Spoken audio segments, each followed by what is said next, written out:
know those stories about the sons and daughters of famous people. Well, that's not my story. I mean, I am the daughter of an Oscar-winning actress, yes, but my story is far crazier. My name is Layla, and I live in a huge mansion in Beverly Hills with my mother. It had always been just the two of us. I never knew my dad, and Mom never spoke of him. I didn't have siblings because Mom said pregnancy ruined her perfect body once, and there was no way on earth she would let that happen again. But Mom was delighted to have me. You see, I had my perks. I was a beautiful baby. So much that by the time I was 3, Mom had me cast hundreds of ads and made sure my face was everywhere. Magazines, TV commercials, formula, even diapers. But I didn't care much for it. On my 4th birthday, my mom woke me up. Honey, wake up. We're about to be late for the photo session. Mommy, I don't want any more photos. I want to watch Cinderella. It's my birthday. Cinderella is poor and filthy. You have nothing to learn from her. We did not watch Cinderella, but while Mom was super proud that I had started my career so early, I just thought feeling lucky was a pretty crummy feeling. I was always tired and so bored. We were always traveling, and Mom only paid attention to me to explain how important beauty creams and lotions were. Once I asked her to read me a bedtime story, and she laughed and tossed the book aside and said, "Oh, sweetie, stories are for dumb, ugly kids. You need to know how much more important it is to start using this lotion early." I wasn't even 5 yet. Mom decided that I should be homeschooled since my schedule was tight and there was no room for school. But by the time I was just 6 years old, I started to try to learn about creams and beauty processes. Because when I didn't, Mom stopped talking to me and ignored me. The first time I tried a DIY face mask, my mother was thrilled. I knew you weren't dumb. I was so happy with her attention that by 7, I was practically professional. I knew everything there was to know about beauty, and trust me, I knew a lot. Day creams, night creams, shower creams, stringent lotions, and flowers. So many flowers. We lived in a pretty big house, and Mom and I had started cultivating all these flowers when I was 8. By the time I was 12, it was hard to distinguish which part was the greenhouse. Mom loved flowers and was always talking about how pretty I would look because of them. You'll look like a flower too. I was so curious that I tried to add some flowers to my plate, but Mom wasn't the only one obsessed with beauty. And once she finally allowed me to go to school, I began to realize everyone was obsessed with beauty. Not only was I famous, but I was also a living encyclopedia of DIY beauty hacks.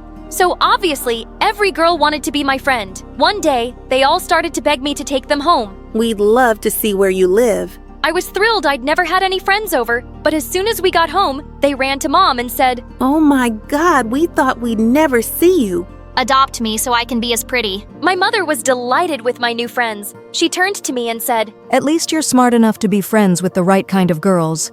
Then she spent hours talking about flowers and beauty. Pretty soon, I realized that I didn't have any real friends. Everyone just liked me so they could be beautiful. I talked about flowers at home. I talked about flowers at school. I was beginning to lose my mind. Luckily, around that time, Mom took me to the Cannes Festival. That's when my entire life changed. We went to see an art exhibition of this famous artist and the paintings. That was a whole new world for me. And suddenly, I realized I wanted to do that. I wanted to paint flowers. I immediately signed up for art class at school. I became obsessed with it. A few years of practice, and I was getting really good at it. It was my hiding place because my friends just wanted to drag me to the mall all the time. You're so lucky to have your mom. Mine doesn't understand anything about beauty or fashion. She lives in flip-flops. Oh gosh, don't even get me started on mine. She doesn't even know what a primer is. But now, I started to care even less about fashion, and that translated to my clothing quite quickly. One day, we were walking through Rodeo Drive, and my mom looked uncomfortable. I was enjoying a greasy bagel. Honey, people are staring at you. So, You're not even wearing makeup. she stopped walking and looked at me desperately. You look ugly. I realized we were in front of the beauty salon. I sighed, and we got in. It was still nice to share a moment with my mom from time to time. This was the only place where she was really happy. Layla, it's been so long since the last time you were here. The shop owner put on her glasses and scanned my face closely. Oh, that porcelain skin. No makeup at all and still perfect. It reminds me of your mom's younger days. My mom looked at her annoyed and didn't smile again. Throughout the entire day, I got the impression that something changed beside her. After that, she became more obsessed with creams and lotions and makeup and fashion, and the day I said, "I want to go to art school when I graduate," she snapped. That beautiful body of yours is not going to last forever, you know. Do you know how lucky you are to have inherited my genes? All your friends would kill to be in your place. Maybe. I don't care about beauty or fashion. Maybe I don't care about your stupid creams. You seem to like my friends more than me, so why don't you throw me to the street and adopt them? Oh, honey, they are not even half as pretty as you are. I went to my art studio and continued to paint. Mom followed me and looked at all my pieces with disgust. There's no future in the art world, honey. You should take advantage of your beauty while it lasts. Like you did. It doesn't look like it worked. What are you talking about, you little brat? Look around you. How do you think I got all this? You really think you'll get all this with those stupid drawings? I don't care if I get all this. I never cared for any of this. All I ever wanted was to be with you. Mom rolled her eyes and said, Drama, drama, drama. I wasn't going to leave my dream aside, so I applied to every university in the country that had a good art program. My mom looked at my computer monitor from behind and said, I'm not paying for this nonsense. I don't need your money. My art will speak for me. I received acceptance letters from 6 different universities. High school was finally coming to an end, and I would probably choose the one with more miles between it and my home. I felt invincible and free. But when I got home that afternoon, not only was my mom not there, but all my paintings were gone. I started panicking. I needed my work for university. I had over 50 pieces. Where the hell were they? My phone started to buzz with hundreds of messages. Your mom is so awesome. I didn't know your mom was such a gifted painter. Your mom rocks and emoticons everywhere. Mom a pain. I saw a picture of my mother with all my paintings, and behind her the Place National Museum of the Fine Arts. I jumped into an Uber and rushed there. There were photographers everywhere. There she is. It's her daughter. And blinded me with her flashes. I saw my mother waving at me and smiling. That which she came to me and said to the reporters, My beautiful daughter, isn't she beautiful? She's always there for me. For you! You stole my art! She stole my art! The flashes stopped for a moment, and then my mother started laughing. Everyone laughed too and followed her back inside. You will not get away with this! But it was too late. I was alone. I went back home and directly to my now empty art studio. I got a message on my phone. It was a video of me shouting at reporters. It went viral in an instant. The very next day at school, everyone was looking at me like a freak. I heard their laughs and whispers. I went to the art room. It had been my refuge for years now. I felt like an imposter. What's wrong, honey? I looked around and saw my art teacher. She must not have seen the video before. Before I knew it, I had broken into tears. My mom stole all my art. I felt helpless. No, she didn't. She didn't steal these ones. And I have you on video. What? I always feel my students. It's for academic purposes. She handed me a tape with a smile. I looked at it for a moment. I was so angry. I thought of taking it directly to the news. But then I thought of my mother. This would ruin her. This is your art, your life. Don't let anyone take that away from you. Fight for it. And so I did. I went to the news and gave them the tape and explained everything. And that too went viral. And it did ruin my mother. I didn't want to see her again, but I had no choice. I went home and saw her sitting in the dark, but that woman wasn't my mother. The container was the same, but her spirit was gone. I felt awful. She looked at me and said, You did the right thing. She had tears in her eyes, huh? I got scared. What? You're leaving for college? You have your whole life ahead of you. I'm so proud of you, but I don't know how to live without you. I got scared. Oh, Mom, I'm not going anywhere. I already decided to go to USC. It's 10 minutes away. Okay, yes, that was a lie. The night after she stole my work, I wanted to go as far away from her as possible. But then, I realized I don't need to leave her to paint. I can do that from anywhere. I was happy on my first day of college. USC was huge. Some people knew who my mother was, but nobody knew me. And that was okay. A few months later, I did my first art exhibition, and it was a huge success. I sold all my paintings, and my mom was there for me. She stole a few flashes, but I was happy to know that now we could share time without any makeup or fashion involved.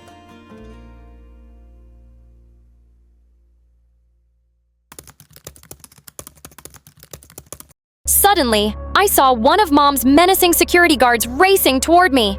I sprinted through the airport, my suitcase wheels spinning faster than my excuses for late homework. But up ahead, another security guard blocked the exit. Luckily, a team of cheerleaders passed by, shaking pom-poms. I wrestled for one. Give it, or I'll cartwheel you out on the runway. I covered my face with the pom-pom, but I knew I was trapped. And then I saw the man of my dreams waiting for his new wife.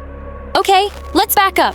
My name is Malika. And from an early age, I knew my mom was different from other moms. Mom, some kid is bullying me.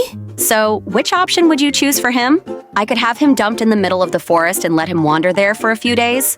Or would you prefer a deserted island? Oh, no, Mom. I was just kidding.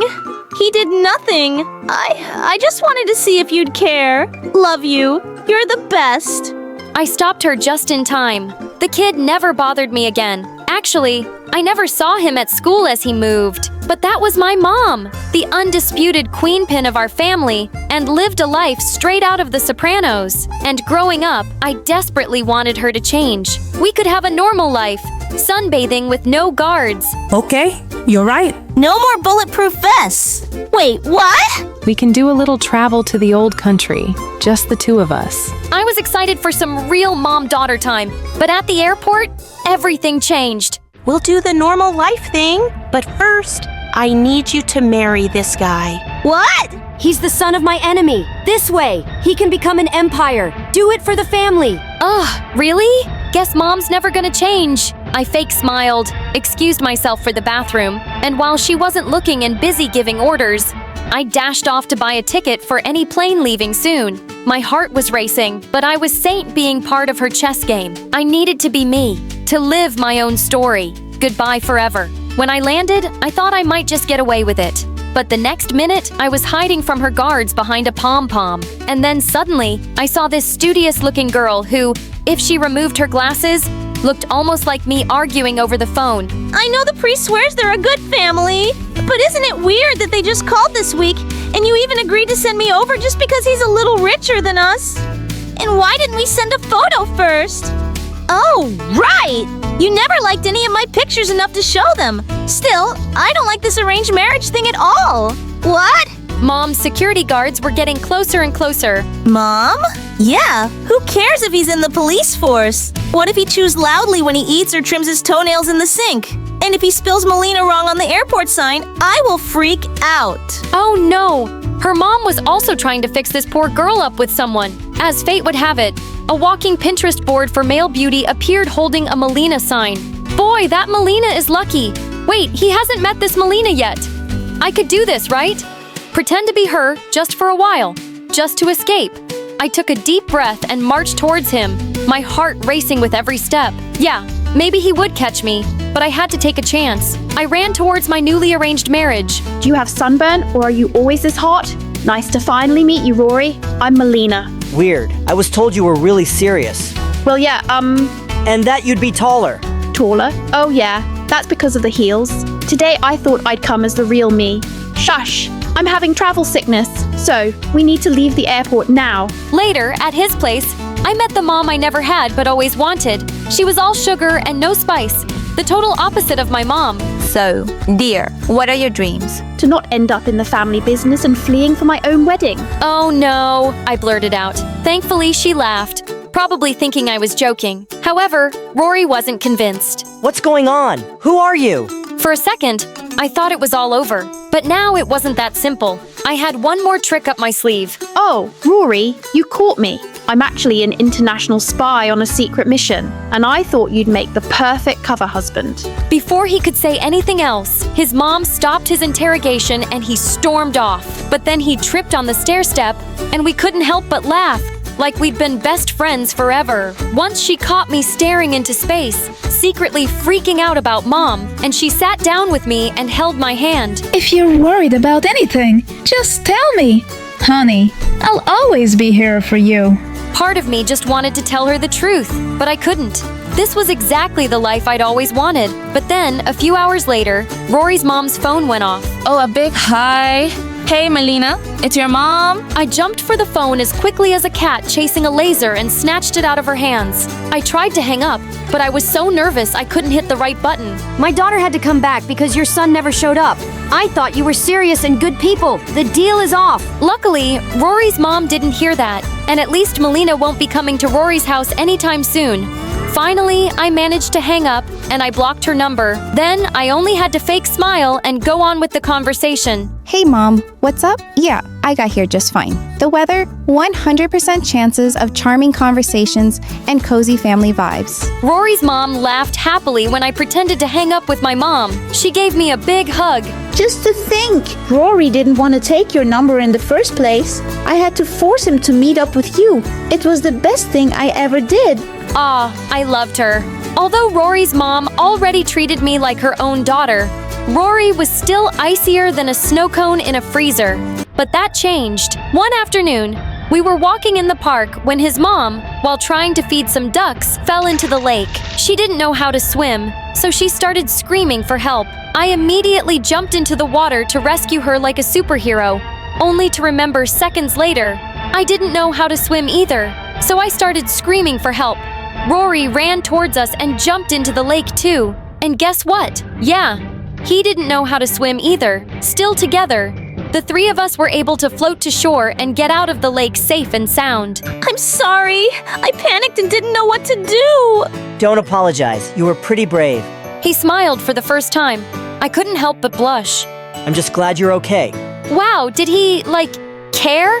Wait, did I care? Then I noticed that my phone was completely soaked. It was still spitting water. Oh no! I was about to give it mouth-to-mouth resuscitation. But Rory took it and coolly went off to perform some tech surgery till it was as good as new. What a dream! Thanks! You're welcome. From that moment on, Rory was even sweeter than his mom. It was almost like that drowning incident had made him fall for me, and I was starting to feel the same. I was having the best time of my life, but then my nightmare finally came true. Malika and her mom showed up. Apparently, Rory's mom told everyone how happy she was with me, and the word reached them. Mom, you were right about us needing to come here. There's something not right. And you're the imposter. You think you can just waltz in and take over my life? I never wanted this. I was just trying to escape my mom. I had to come clean and tell them everything. But they were still super mad. Then I turned to Rory and his mom. I'm sorry. I never meant to hurt you. Rory's mom had tears in her eyes, and he couldn't even look at me. I felt like the most dreadful person in the entire world. And at that moment, I knew I had to leave. I didn't get very far before I saw 5 of Mom's security. They must have tracked my phone. Just as they went to grab me, I threw sand in their faces and ran back to Rory's house. But the door was closed. I knocked and knocked and knocked. Please, Rory. I know I don't deserve any help, but I can't marry the guy my mom wants me to. Please help me. Suddenly, the 5 security guards were behind me. Right at that moment, the door finally opened and Rory stepped out. My hero. He held my hands, and I felt my whole body tingle. I knew you weren't going to leave me just like that. The truth is, I think I love. Rory turned me around to face Mom's security. Here, take her. Wait, what? Rory wasn't saving me. He was handing me over to Mom's security. I knew I couldn't trust you. Like I was saying, the truth is, I loathe you. Despite my kicking and screaming, Rory turned his back on me. So it was just me against them. Time to show them what I'm capable of. I channeled my inner John Wick and leapt forward with a powerful flying kick. Take this! They just caught me in midair and dragged me off. Looks like I need to keep practicing my combat moves. Soon, we arrived at Mom's private jet. You betrayed your family! Now get ready for your wedding! I started crying, but didn't complain. Maybe it was my destiny. We were just about to take off when suddenly Siren's word and a bunch of police showed up. I couldn't believe it. They arrested Mom and all her men. I was so confused and scared. But there on the runway stood Rory. I had to make it look like I was helping them. As soon as you left, I let the authorities know. I'm actually not a cop myself, but I'm the IT guy for the police force, so got connections. You shouldn't have done that! What? I thought you wanted me to help you. Not by involving the police! Before he could reply, I saw Mom escape. I couldn't just let her get away like that and ran after her. Mom, stop! Please! I chased her till we reached the edge of a small cliff and there was nowhere to run. You traitor! How could you call the police on me? I didn't, Mom. You think I don't know that? You're probably on every wanted list in the country. And if the police ever got their hands on you, you'd be in prison for a long time. Then why are you chasing me? To hand me over to them? Who said that's why I came after you? I just didn't want you to leave without saying goodbye. That was clearly not the answer Mom was expecting. I accept you for who you are, Mom. You're a mafia boss, and even a decade in jail isn't going to reform you. You'd probably be leading criminal activities from inside a prison cell, too. You can't change someone just by wishing they were different. So I'm not even gonna try. But I do get to choose what I want for my life. And that definitely doesn't involve following your orders or going down the same path as you. You'll have to accept that about me, too. Mom stood silent for a few seconds, then suddenly stepped forward and hugged me. I know I'm not like other moms. No kidding. But I do love you in my own way also. I see myself in you. And I think you have the makings of a good mafia queen. Really? Really not interested? You might change your mind one day. Don't hold your breath. You should leave now before the cops get here. You'll stay in touch, right? Of course. And you don't need to worry about money either. I'll find a way to get it to you every month. I'll see you sooner than you think, love. Stay safe, Mom. And with that, I let her run off into the forest while I went back and told the cops she'd gone in the opposite direction. I apologized to Rory about my outburst, and I think he knew I let Mom escape, but he never brought it up again. We went back to his house, and after I explained more about my whole scary and traumatic mom thing, Rory's mom forgave me and hugged me too. I moved into a tiny apartment close to Rory's house. But I spend most of my evenings with him and his mom, sharing home-cooked meals and laughter, and it's the happiest I've ever been. Now, a year later, I'm flying off to the Cayman Islands for a 2-week vacation. And yeah, you guessed it, my mom picked the spot. But hey, I'm not complaining. Hi, my name is Pearl. Please like and subscribe. My parents were one of the richest people in the city. And when I was born, everyone gasped at how amazingly beautiful I was. And since I was their only child, my parents treated me like a princess. Agu agu. Oh my gosh, honey, our daughter said her first words. Let's throw a party. They were just crazy about me. I had hundreds of maids to feed me, bathe me, walk me, and even comb my hair. Oh my gosh, you broke my darling girl's hair. Do you have any idea what this hair is worth? It's worth millions. Of course, Mom overreacted a lot. She would even fire the maids if my milk was not the right temperature, and Dad was no less. When I turned 5, he ordered the servants to redecorate my room. And you won't believe it, he changed everything to gold and diamonds, including my toilet seat. Not only that, but I had different dresses and shoes to wear every day. And the driver would drop me off to school in my favorite red Lamborghini. I felt like a true princess. And honestly, I loved it. But there was someone who hated every bit of the life that I lived. Melissa. She was the meanest girl in my class, and she hated me for, well, everything. She will steal my doll and throw it into the mud.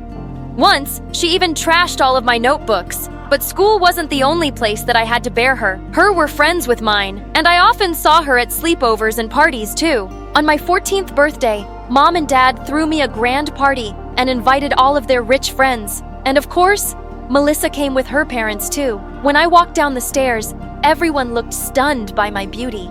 Everyone but Melissa. Her face turned red like a tomato.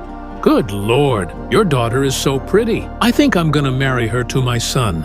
Ew! No, there was no way that I was gonna marry his stupid son, Xander. But I wasn't the only one who was mad about it. Melissa had always dreamed of becoming super rich by marrying Xander, because his dad was the richest man in the city, and she looked super pissed at this comment. But then suddenly, her facial expressions changed, and she walked up to me with a smile.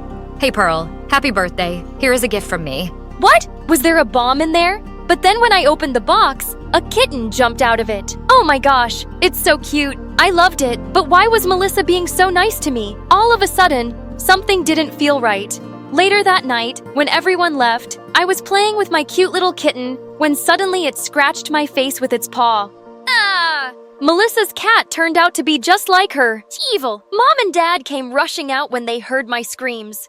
They rushed me to a hospital, but even after weeks of treatments and several procedures, the scar didn't go away. Now I had no choice but to live with it and cover it with makeup.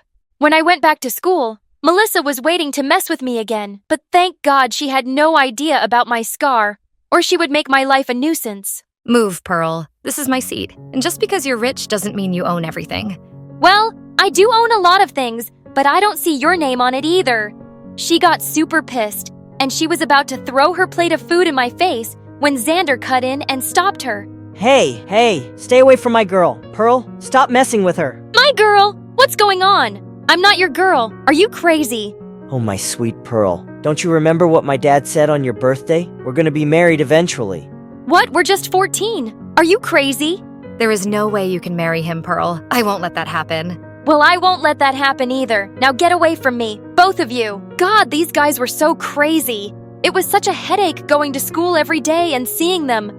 Especially Xander. He was such a pain in the butt. He'd flirt with me all the time and scare away all of the other guys who ever tried to talk to me.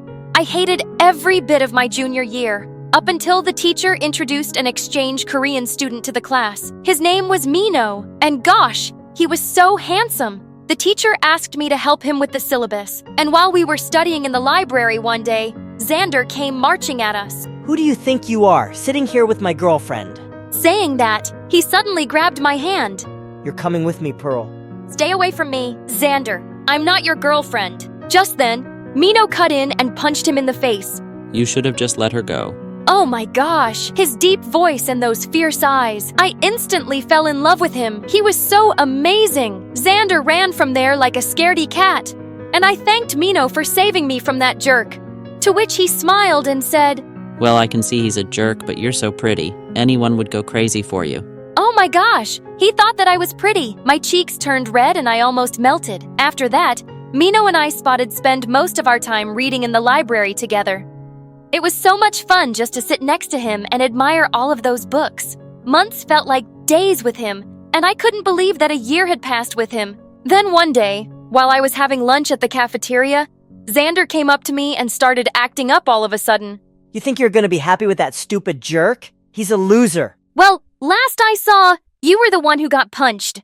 That's because I just didn't hit the gym that day. But anyways, I won't let him take you away from me, Pearl. You don't own me, Xander. Now get lost. But before I could complete my sentence, Melissa threw a can of juice in my face. Stay away from my guy, you witch. Don't you already have a guy now? Melissa, have you lost it? Drop the act, you boyfriend stealer. But then suddenly, I realized my makeup, my scar. I pushed past her and ran to the washroom immediately. But to my horror, I ran straight into Mino. His eyes widened as he looked at me. Oh no! Why are you all wet? Who did this to you? What? Did he see my scar? Or was it that he just didn't care? Tell me who did this. I'm gonna teach them a lesson. No, Mino. It's fine. I just tripped. I couldn't believe that he got so mad seeing me hurt. And he didn't mention anything about my scar. Like it was totally normal. Gosh, he was such a darling. I couldn't resist it anymore. I pulled him in for our first kiss and wow, it was magical. After that, we started officially dating. And I felt like the happiest person on earth. But not for long. Mom, what's wrong? Why are you crying? It's your dad, honey. He had a heart attack. Oh my gosh, Mom, what happened? Where is he? Mom told me that Dad lost all his money in a bad investment, and now we're almost bankrupt. Dad didn't take the news so well, and he ended up in the hospital. After that, I stayed at home for almost a week, until Dad recovered, and I didn't tell Mino so he wouldn't worry. Then one day, all of a sudden, Mom and Dad asked me to accompany them to a party. But Dad, you just got discharged. But they insisted that I tag along anyway, and they asked me to doll up and put on my best dress. But when we got there, Xander's dad made an announcement that almost gave me a heart attack. Hello, everyone. It brings me great joy to announce the engagement of my son, Xander, with my friends, daughter, Pearl. Please, everyone, give the couple a big hand. And with that, Mom started dragging me onto the stage. What? Mom? Wait, what's going on? Is this some sort of joke? Oh, honey, please don't be mad. It's the only chance that we have to save our company and our home. Besides, Xander is such a nice guy. No, Mom. Xander's a jerk, and I am not doing this. Oh, honey, but look at your dad. He's so happy. The doctor said that he wouldn't survive another heart attack. Do you want him to leave us forever? I looked at Dad, and indeed he looked happy. And although I loved Mino so much, I couldn't let my dad die either. So I had to choose my parents' happiness over mine. A few days later, when I went to school, I found out that Xander had told everyone about our engagement, including Mino, and he looked furious. Tell me this is all a lie. Tell me you didn't want any part of this. Just tell me. But I couldn't tell him the truth. Mino, I love Xander, and that's why I'm marrying him. No, you're lying. No, I'm not. He's rich, and who doesn't want money? I knew that he loved me, and that my words would break his heart, but I had no choice but to lie. After hearing what I said, he backed off and he left, and he never looked at me again. Finally, on our wedding day, when I felt like everything was gonna be fine, things took a wild turn. I heard Mom and Dad talking about something I had never imagined in my worst nightmare. Stop eating so much. You're gonna have another gastric attack, and it's your daughter's wedding day. Well, thanks to my gastric attack, Pearl agreed to the marriage, thinking it was a heart attack. Otherwise, there was no way of getting her to agree to this, and we would have remained poor for the rest of our lives. What? You guys lied to me? How could you? Mom started crying and tried to stop me. Please, honey, please understand that I sacrificed my happiness because of you guys. And you, I hate you. I stormed out of the wedding venue, throwing the wedding ring at Xander's face when I met him on my way out. Stop. Pearl, where are you going? Wait, you're the one leaving? Really? I know all about your ugly scar, and I still want you. You stupid girl, this is how you pay me back. What? You knew? Yeah, dumbhead, I knew. So come back here and kiss me right now, or I'll make you regret it. He got closer and tried to pull me to him, but I slapped him hard and left. I wasn't gonna wait or listen to anyone anymore. I had to find Mino and tell him that I loved him. I called his friends, but they told me that he was at a BTS concert at the MetLife Stadium. Really? Of all places, a BTS concert? I rushed to the stadium and I ran backstage to grab a mic and shout out my confession to him. But oh my gosh, I couldn't believe my eyes when I ran into all of the BTS members. It was like I was dreaming. What are you doing here? Why are you dressed like that? Do you need some help? Of course, I wish that the time would stop right there and then, but I had to find the love of my life. I told them about my situation, and I asked them to help me. And they did. They were so nice.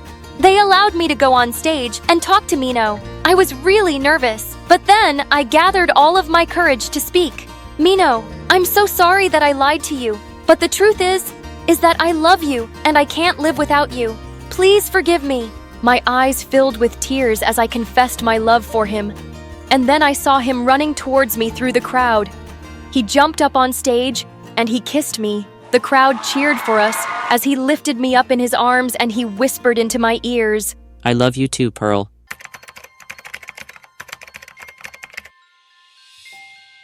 Hi, I'm Gabrielle, but everyone calls me Gabby. But before I continue my story, click like and subscribe. I've been hearing the story of my birth from Mom ever since I can remember. Oh, you were so lazy. You came out 3 weeks after my due date and you were almost 12 pounds. My arms would hurt after holding you for a minute.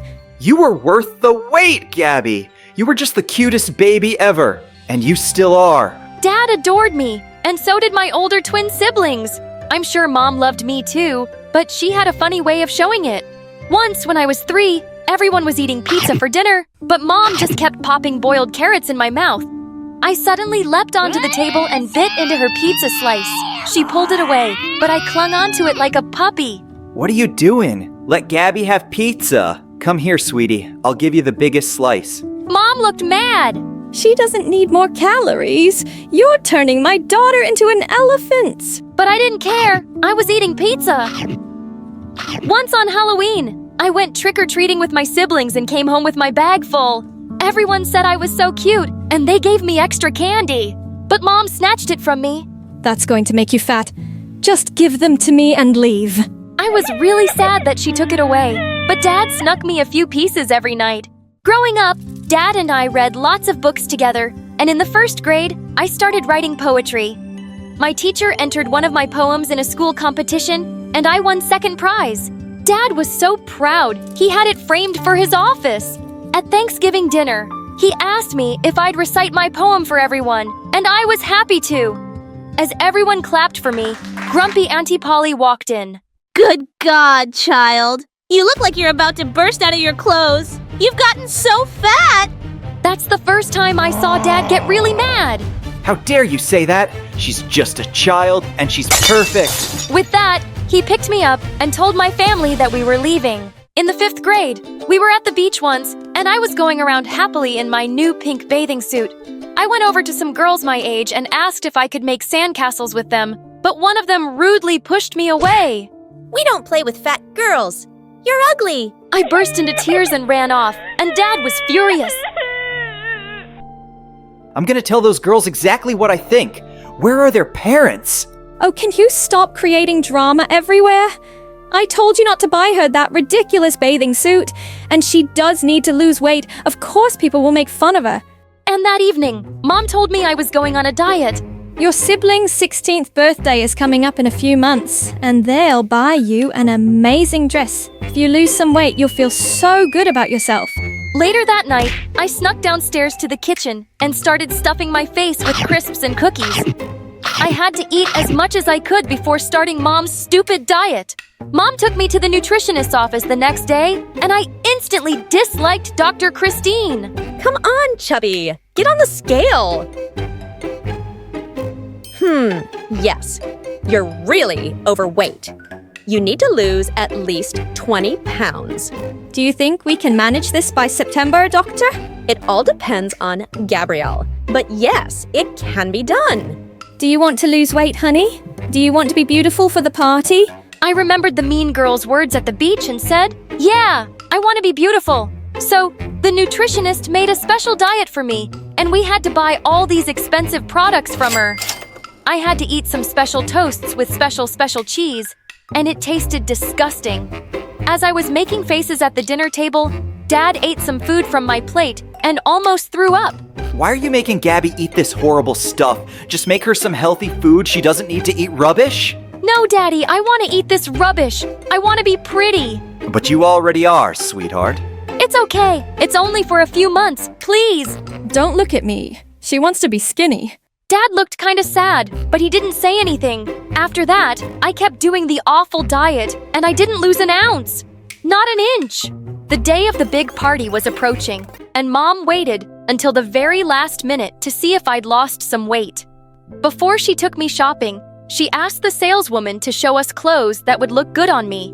Oh, I see what you mean. You want her to look skinny.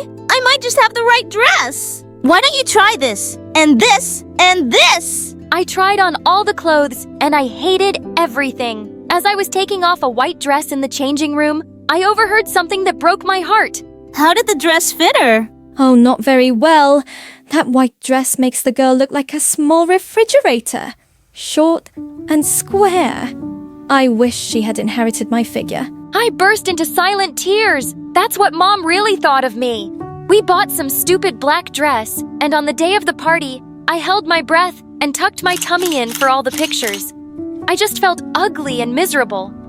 Being fat didn't affect my ability to love, though. I was falling in love at school all the time, but I'd grown up too insecure and shy to ever ask anyone out, and, well, no one ever noticed me. In the 9th grade, I fell madly in love with James, this gorgeous boy who was 2 years older than me. He played basketball, and I'd watch him from a distance and write poems about him. One day at lunch, someone tapped me on the shoulder, and I almost fell off my seat when I saw it was James. Hey, you dropped this paper in the hall. Did you write this poem yourself? It's really good. I just stared at him like a dumb goldfish, and seconds later, a skinny girl took his arm and led him away. I crumpled up the paper and threw it away angrily. Of course, he had a girlfriend who looked like a freaking model. Just then, this annoying bully Aaron from my class sat next to me with a grin. Ah, chubby Gabby. You like James, don't you? I've seen how you stare at him every day. I do not. I don't care. Girl, you want to get noticed by someone like him? You should hang out with me. I'm like the most popular guy around. Come to a party at my place tonight. James will be there too, and I'll introduce you guys. But he has a girlfriend. Oh, that's not his girlfriend. Trust me, he's single. That offer was too tempting to resist. So I went to the party that evening, and when I got there, the first thing I saw was James dancing with that girl. Aaron, I think those two are together. This is stupid. I'm just gonna go home. Oh, poor dummy. You don't know the first thing about guys, do you? Give him something to be jealous about, like this. And suddenly, Aaron pulled me in and kissed me. I immediately shoved him away. What's wrong with you, Gabrielle? You just show up uninvited at my party, begging to kiss me. Does being fat make you needy and desperate for love? I stared at him in horror as I felt everyone's eyes on me. You liar! I'd rather kiss a monkey's bud. I gave him a hard slap and then I ran away from there. But since Aaron was a popular jerk, he made sure I became known as the fat, desperate girl, and my self-esteem hit rock bottom. Suddenly, I just lost my appetite and stopped eating. Dad was worried and kept asking me what was wrong, but Mom was delighted when I got skinny. Wow, Gabby, you look amazing. Want to go shopping? No, I'm good, thanks. But you're in those big clothes. Fat clothes, you mean? Why are you talking to me like that? What did I do to you? Nothing, Mom. You're just perfect. When I went off to college, I finally made some friends there. Suddenly, I fit in the clothes I fit in with others. But then I discovered something. No one here cared about my looks. People were interested in my poetry and the things I had to say, not the way I was on the outside. For the first time, I felt I could breathe. I started relaxing, eating more, and having fun. When I went home for Christmas, I took my coat off and found Mom staring at me like a hawk.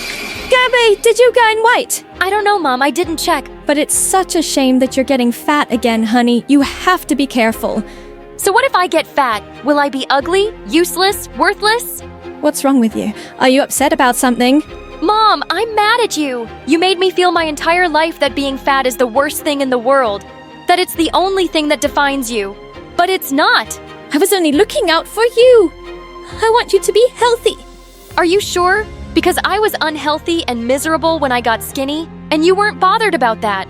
The only thing you ever wanted for me was to be pretty, no matter what the cost. You've just never loved me the way I am. That's not true. I care a lot. Yeah, I'm sure you care, Mom. Just not in the way that's any good for me. I'm leaving. Well, we're coming with you. I'd like to enjoy a family dinner for once. I turned around to see my dad and siblings looking really angry at Mom. We all left without her, and we had an amazing Christmas dinner at a restaurant. As Dad dropped me off at college, he put his hands on my face and said, I'm so proud of how smart and strong you are. And I'm glad you're realizing your own worth. You are and always will be perfect to me. Time passed, and I gained and lost weight all the time. And even though my confidence was better, I still had a hard time believing that someone could love me just the way I was. But one day, someone tapped my shoulder at the supermarket. Hey, Gabrielle, right? Oh yeah, hi, I'm sorry. Who are you? James from school, remember? I think I was your senior. I recognized you because you still have those beautiful eyes. Oh my God, it was James, the James! We went out for coffee the same day and talked for hours over chocolate cake. I even shared the poems I was writing for my first book. It was perfect. And soon after, we started dating. Slowly, but surely, I was changing and fixing the damage. My mother still gives opinions about my body all the time, but she no longer affects me. I finally understood that her problem was about her own insecurities. Now I love myself just the way I am when I'm skinny and when I'm fat. Also, I have this wonderful man next to me who isn't shallow at all. He knows how to love unconditionally. After so much suffering, I now know I am beautiful no matter what. Hi, I'm Clover, and boy, have I got a crazy story to share with you. But before I spill the beans, please like and subscribe. Growing up, my mom and I were constantly butting heads. She was a marine biologist and dreamt of making me some kind of scientist too. Unfortunately for her, I loved fashion. The only person who got me was Mom's sister, Aunt Lydia. Aunt Lydia ran a small boutique in the city, and even though she didn't make much money, she was the happiest person I knew. She always encouraged me to pursue my interest in fashion, and even taught me to sew. Every day, I would skip school and run to my aunt's boutique to watch her work. And while I loved it, it didn't reflect well on my report card. You got an F in science again? You go to the best school, you have the best tutors, and you still disappoint me. When I was your age, I didn't even have a school in my area. I had to walk 10 kilometers, cross a desert, swim through a canal, and walk over 3 bridges to reach the nearest school. It was tough, but I was determined to make a life for myself. That's an exaggeration. You don't get in the middle of this. You're ruining my daughter's life. Just you ruined yours. You're jealous. I'm happier than you'll ever be. If by happy you mean as poor as a street rat, then congratulations. You take the cake. Mom and Aunt Lydia fought a lot that night. And the next day, Aunt Lydia told me she was moving to another town. Are you leaving because of Mom? No, sweetie. I'm leaving because I want to explore new opportunities. Then take me with you. I hate going to school anyway. You will finish your school and then follow your dreams.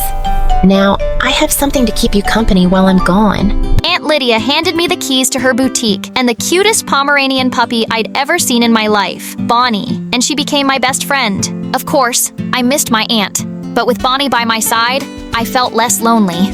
She followed me everywhere, and to my mom's horror, even slept in my bed. Even my friends adored Bonnie, and they gave me the idea to start a vlog based on her. I posted a bunch of videos with Bonnie, but what really picked up was when I started posting videos of us dressed in coordinated outfits. By the time I was 17, my vlog with Bonnie got really popular, and people even started reaching out for custom orders. I had my aunt's old sewing machine, so I started taking orders online and finally had my own business. Life was good, but Mom still thought I was wasting my time. Not that I cared. I was busy making my dreams come true. Then, one evening, I was out walking with Bonnie when I noticed a cute ribbon shop. I was checking it out when suddenly Bonnie started growling. I turned around and saw this girl staring in her face. I knew it was you! You're the girl who dresses up like her dog on her vlog. Excuse me? Oh, don't get me wrong. I meant that as a compliment. I'm a big fan. Her name was Daisy, and she told me she was new to the neighborhood. We talked for a while before I noticed that it was late, so I left. The next morning, I had one of my big arguments with Mom. So I was in a really sour mood, and as soon as I walked into my class, I saw Daisy sitting at the back. She saw me too and slid into the seat next to mine. We meet again! It's like we're destined to be friends. Anyway, we couldn't talk properly yesterday. You see, I had this really bad toothache. I was a kid when I slipped on a mop and broke my front tooth, and it just never got better. You want to see? That's interesting, but I really need to focus on this class, Daisy. But why do you need to study? You're so famous and talented. Studies are for losers. You know what? We should totally hang out after school, and I'll show you this cool place. This rock is shaped like a weird tarantula. It's... Oh my God! Just stop talking! You're giving me a migraine! What part of I need to focus do you not understand? I've been a bit louder than I thought in. The whole class fell silent while Daisy looked really hurt. I wanted to apologize immediately, but before I could, the teacher asked me to leave for disrupting the lesson. Later that day, I saw Daisy sitting in the cafeteria alone and walked up to her. Can we talk? No. Need to focus on this spoon so I can bend it with my mind. I'm sorry. I had a really bad argument with my mom and took it out on you. It's just that my mom doesn't get me. She just wants me to do whatever she's saying without thinking about what I want. I get it. Parents can be so weird sometimes. My dad's a lawyer and wants me to be just like, but I want to be a stand-up comic. Do you want to hear a joke? Why does an ant never get sick? Because it has antibodies. Oh, one more.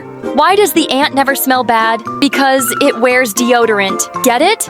Get it. It's hilarious, right? I couldn't help laughing. And after that, we ended up spending the whole day together. Daisy was nuts, but she really appreciated my work and had all these amazing ideas for my business. I won't lie, it felt good to be taken seriously. Soon, Daisy started helping me with my videos, and she hung out at my house all the time. I enjoyed her company, but for some reason, Bonnie just couldn't warm up to her. Once, we were shooting in my living room one day, when suddenly Bonnie charged at Daisy and grabbed her pants. Daisy lost her mind and jumped in panic. They went round and round in circles before Daisy tripped and fell into this huge shelf full of Mom's medals and trophies, and everything came crashing down. Mom heard the noise and came running. What have you done? I worked 850 hours every week to earn these! Oh wow, you did all that and they only gave you this junk? That's sad. Who is this stupid girl, and why is she in my house? Allow me to introduce myself. I'm Daisy, Clover's best friend, and you must be her grandma, right? Listen, Grandma, I know you're very hurt that we broke these ugly old trophies, but in my defense, I was being chased by this cute but very ferocious dog, and I just happened to bump into the shelf. Daisy! She's my mom! Oh, so you're the dragon lady. She doesn't mean that. Mom, we're really sorry for breaking your stuff, but it was a genuine mistake. I'm getting tired of your genuine mistakes. Clover, now clear this mess up, and I never want to see this girl in my house again. Am I clear? After that day, Daisy was banned from my house, which made me so mad. It's not like that was gonna stop me from hanging out with her. Soon, it was time to fill out my college applications. I wanted to apply a design school, but Mom was on my tail to apply for a science program, and we were arguing every day. So one night, when Daisy invited me to hang out with her at this new amusement park, I decided to go because it could really use some fun. But 10 minutes into it, I got a frantic call from Mom saying that someone had broken into our home. I immediately took a cab back home and found Mom standing on the porch with Bonnie. Are you okay? We're fine, thanks to Bonnie. I was getting dinner ready when she started barking, and then I saw this guy jumping off the backyard fence, so I called the police. I kept screaming, but you weren't in your room. Where were you? I was hanging out with Daisy, but that's not important. Really? Just like it's not important to tell your mom that you applied for a design school. I got your acceptance letter in the mail today. I got accepted. Why didn't you tell me? Because you're not going. You will go to a science college like I did. Now, I've already spoken to the dean of Harvard, and he's ready to slide a few grades if you do well in your first year in college. But I want to go to design school. I'm good at this. Even Daisy! Do you think I care what Daisy says? Also, you should stay away from her. A lady in the neighborhood was telling me she'd heard Daisy's dad is known to be involved in some shady business deals. She's a bad influence on you. Of course you don't approve of Daisy. How could you approve of anyone who makes me happy? First Aunt Lydia, now Daisy. That's not fair, Clover. Yes, it is. Just like it's fair enough to choose my own career path. I want to study design, so that's what I'll do. Saying that, I grabbed Bonnie's leash and walked outside. I kept walking till I cooled down, and when I stopped, I realized I was in some unknown street. I was trying to figure out my way back when suddenly this car stopped out of nowhere, pushed me away, grabbed Bonnie, and left. I ran after the car, screaming for help, when I turned a corner and banged right into something, and I fell and passed out. When I woke up, I was in my room with Mom and Daisy staring in my face. What happened? What is Daisy doing here? She's the one who found you passed out in front of your school. What were you doing there? My school, but I remember being out on a walk with Bonnie and then we got lost. Oh, Bonnie! Someone kidnapped her! I have to find her! No, have to rest. You're in shock. And as for Bonnie, I'll talk to my dad. I told you he's a lawyer, right? He has friends in the police department who can help. Daisy spoke to her dad, and we filed an official complaint. But a whole week went by, and we got no leads. I even reached out to my older clients and posted on my vlog, but that didn't work either. I was running out of time and patience, so I decided to speak to Daisy if she could ask her dad to fast-track the case. But when I called her, she didn't answer her phone, so I went to her place. When I saw a truck parked outside and people were moving furniture from inside the house, I got closer, trying to figure out what was happening, when I heard a low growling. I looked around and figured that the noise was coming from one of the crates covered with a huge cloth. I lifted the cloth, and inside was Bonnie and a few other dogs that looked just like her. Bonnie saw me and started barking, and then someone sprayed something in my face. Suddenly, my head started spinning and everything went black. When I woke up, I found myself in the basement, with Daisy sitting in front of me. Oh my God! What's happening, Daisy? Why am I here? You talk so much. You're giving me a migraine. That's what you told me in class that day, remember? I wanted to punch your face, but I couldn't because I needed you to get close to Bonnie. But why? That's when Daisy told me how a couple of months back, her dad made a couple of bad investments and lost all their family money. They lost our house, status, everything. Dad took this huge loan from a crazy mafia lady to start a new business. But that didn't work either. I guess he's just stupid. Anyway, now this mafia lady wants her money back.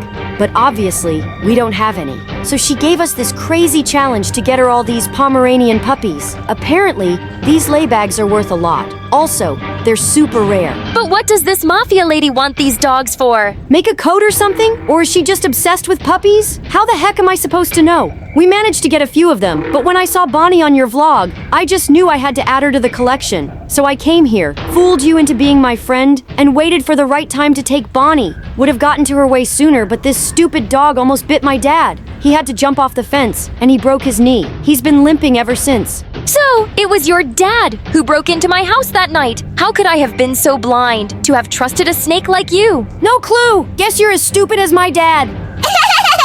Told you, I'm funny! That's not funny. I turned around and saw Mom standing in the doorway, along with Bonnie and a few policemen. I always knew you were trouble. Daisy growled at my mom before the police handcuffed her and dragged her away. Bonnie jumped in my lap and started licking my face. How How did you find me, Mom? After Bonnie's kidnapping, I got paranoid and installed this tracking app on your phone. What? Relax! I didn't see you in your room, so I thought you might be at Daisy's. I'm so sorry, Mom. I should have taken your advice and never trusted her blindly. The truth is, you trusted Daisy because she showed faith in you, which I never did. And I'm really sorry. I've decided I'm sending you to Lydia next month. Her business is growing, and she could use an extra hand. Really? I love you, Mom. You're the best. I don't want soybeans. I'm really sorry, Ma'am. That's the only version we have. Oh, so now it's my fault? Wow, you're really bullying a kid your own child's age. She already told you they don't have what you want. Excuse me. No, excuse you. The woman tried to step toward me, but the people around us started calling her out, so she stormed off in a rage. Yeah, I knew I had just made another enemy out of a so-called perfect citizen, but honestly, I didn't care. Before you decide whether I'm some kind of hero menace or just annoying, let me explain a few things. My name was Mary, and my parents always said, "You always act first and think later." But I didn't go looking for trouble. Trouble just had a crush on me. Anyway, I didn't lose sleep over what people thought. If something felt wrong, I said it. If I was bored, I left. I never pretended everything was fine just to keep the peace. My parents hated that part of me. They loved me. I knew that, but every talk somehow turned into... Mary, what happened to you? How are we supposed to leave you alone for a business trip like this? A business trip? A few weeks, maybe a month? Freedom. What teenager didn't love that? I was so hyped. I could have gone full wild, completely missing the weird look my parents exchanged. The kind that said they needed a plan before I wrecked the whole house. I was already plotting a full week of staying up late when my mom knocked on my door.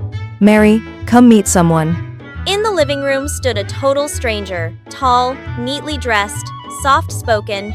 This is Arthur. He'll be staying with you while we're gone. Hello, Mary. It's nice to meet you. Staying with me? I'm not a kid. I don't need a babysitter. I sized him up. He didn't look scary at all. Actually, he looked way too gentle. Easy target. Babysitter. So I went full menace mode. I left my stuff everywhere, slid down the stair railing, and kept whining that I was hungry, and made him cook non-stop. Too salty, too bland, too sweet. I want pizza. He never yelled, never snapped. He just tried to handle everything. Until I tried sneaking out that night, I tiptoed past him on the couch. 1 second, he was fast asleep. The next, he grabbed me as I was climbing out the window. I don't think you should do that. Relax. You're just the babysitter. I am not just a babysitter. I'm the prince of a sovereign country, and the way you talk to me is really disrespectful. I stared at him. Then I lost. I laughed so hard I dropped to the floor. A prince? Oh, wow. So now you've officially gone crazy. Should I call a doctor? Or like a royal therapist? He just stood there, ears burning red. Okay, maybe I pushed too far. All right, Your Highness. Let's see. My pupils widened as I stared at the official photos, the diplomatic articles, and a face I recognized. My stomach dropped. Oh, you're actually serious? Do you know how insane this is? There's a literal prince in my living room. How did my parents even know you? I have to tell someone. Mary, please don't. I don't want anyone to know. Just sit down. So, I did, and instead of sneaking out, I stayed up all night listening to his story. He met my parents at church. They liked him when they talked about their wild daughter. Yeah, me. So he offered to help. But why? I'm here because my father believes a crown doesn't mean anything. If I don't understand people, plus, I know the rules. I know my duties, but I don't know how to really lead. I thought starting with someone difficult might help. Wait, I'm your training mission now? I'm sorry, but you're energetic, bold, and decisive, just a little misdirected, and I actually like that. Well, congrats. You picked the right disaster. I decided right then that I had the right to fix a prince. The power balance flipped, and suddenly, we were equals. I know what your problem is, and I'm gonna help. Seriously, when you go back, you won't be some stiff rule-obsessed king. You'll be a king who actually understands his people.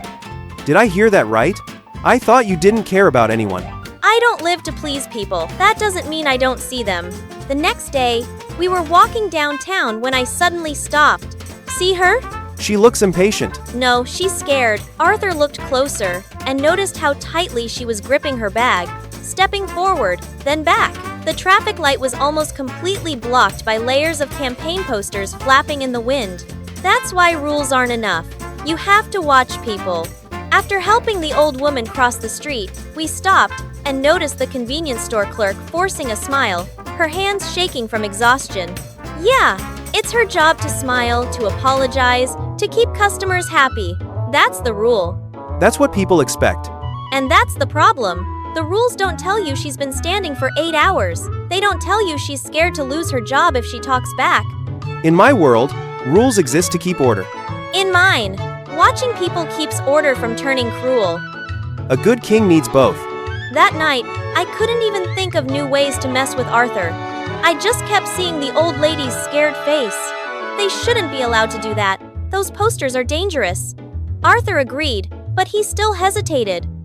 If we take them down ourselves, we could get in trouble. And wait 3 days while someone gets hit by a car? Nah, we won't get caught. We pulled down just enough posters to reveal the signals. Almost done. Just a bit more. Just then, a flashlight suddenly hit us. Hey, you too. My heart was pounding while Arthur stood frozen like a statue. I could already picture my parents' terrified faces. Run! Before I could even think, he grabbed my hand and pulled me. We ran down streets, over fences, past walls. We didn't stop until we reached a hill overlooking the city, then collapsed into the grass, breathless and stupidly happy. I started laughing, then Arthur did too. I can't believe I actually did that. Congrats, Your Highness. That was your first real bold move. I'm supposed to be watching you. Remember? A soft breeze passed over the hill. For one dumb second, I thought we were going to kiss. And then, fear hit me, and I pulled back. Avoiding his eyes, I stood up. I'm sorry. No, it's just, I don't want to open myself up. Again? Why? I wasn't always like this. Back in freshman year, I tried to be what my parents wanted. Smart, quiet, perfect. Then I fell for the school's golden boy. After a basketball game, he asked me out. He never called me his girlfriend, but he let me do everything. His homework, carry his bag, clean up after him. I thought that was love. Until prom, he became king, and his queen wasn't me. He kissed her in front of everyone. I'd never felt that small. And from then on, I told myself I would never care about or pay attention to other people again. So, yeah, I decided I'd never be that girl again. This year's prom, I'll go with you. Absolutely not. That place hates me. Come on, you're fixing me. Let me fix something for you, too. After hours of him begging, I finally said yes. Probably a terrible idea. And yeah, it was. Arthur was late. I was standing there, ready to combust, when a familiar voice hit me. Oh, didn't expect to see you here again. I turned. My ex stood there with last year's queen, still annoyingly perfect together. You came alone, Mary. Or are you still waiting for someone imaginary? I opened my mouth, but before I could say anything, a wave of whispers rolled through the room. Arthur walked in with a few men in suits and dark sunglasses, like actual bodyguards. Way too extra. I was about to say slip away when my ex grabbed my arm hard. Hey, we're not done talking. Let her go. Arthur grabbed his wrist just tight enough to make him wince. Who are you? He's a prince. And you should watch your mouth. The whole group burst out laughing. I couldn't even blame them. I'd reacted the same way at first. Then I must be the king. The music suddenly cut off. The principal pushed through the crowd, face pale, walked straight to Arthur, bowed deeply and loudly, and announced his royal title. The whole room seemed to freeze when Arthur turned to me, held out his hand, and didn't spare them a single glance. I knew the other girls were jealous, but like I said, I didn't care what they thought of me. That night didn't end with fireworks or applause. It ended quietly. I have to go back. My country needs me. I nodded. I'd known this moment was coming. Thank you, Mary. You taught me how to see people, how to act when it matters. I won't forget that. I won't forget you. Me neither. He leaned down and kissed me, and this time, I didn't pull back.